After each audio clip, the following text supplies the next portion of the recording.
నమస్కారం, welcome to 108 news Telugu. నా పేరు గౌరీ. ముందుగా బులెటిన్లో హెడ్లైన్స్. ఫార్ములా ఈ రేస్ కీలక అంశాలు బయటపెట్టిన తెలంగాణ ప్రభుత్వం. దేశంలో 3 హెచ్ఎంపీవీ కేసులు అయినా భయం వద్దు, కాంగ్రెస్ మంత్రి. రతన్ టాటా విగ్రహం ఆవిష్కరణ. రతన్ టాటాది కంట్రీ ఫస్ట్ నినాదం గుర్తు చేసిన నారా లోకేష్. మహిళలకు ఫ్రీ బస్ ఎఫెక్ట్, మాకు ఫ్రీ బస్సు వద్దు, కర్ణాటక మహిళలు ఆగ్రహం.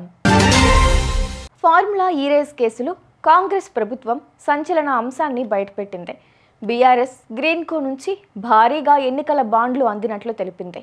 గ్రీన్కో దాని అనుబంధ సంస్థల నుంచి 41 సార్లు బీఆర్ఎస్ పార్టీకి ఎన్నికల బాండ్లు అందాయని, ప్రతిసారి ₹1 విలువ చేసే బాండ్ల కొనుగోలు చేసినట్లు చెప్పింది.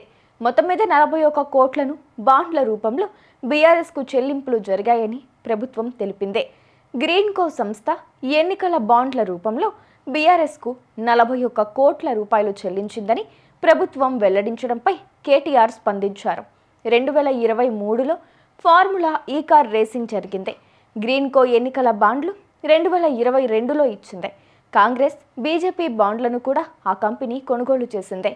ఈ కార్ రేసు కారణంగా గ్రీన్కో నష్టపోయింది.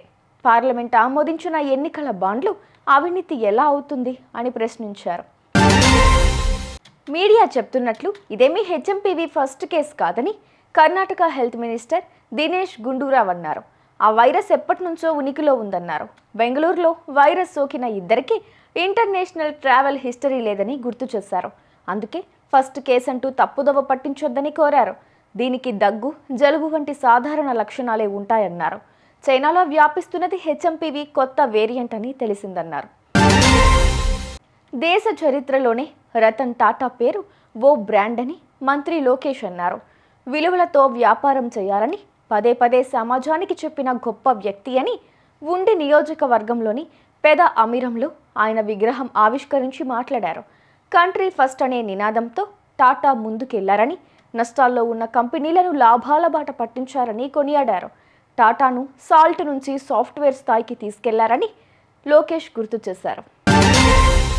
కర్ణాటక ఆర్టీసీ బస్సుల్లో టికెట్ ఛార్జీలను 15% పెంచడంపై ఆ రాష్ట్ర ప్రజలు ఆగ్రహం వ్యక్తం చేస్తున్నారు. అన్నిటికీ ధరలు పెంచుకుంటూ పోతే ఎలా బతకాలని ప్రశ్నిస్తున్నారు. తమకు ఫ్రీ బస్సు స్కీమ్ అవసరం లేదని, టికెట్ ఛార్జీలను పెంచవద్దని పలువురు మహిళలు కోరుతుండటం గమనార్హం.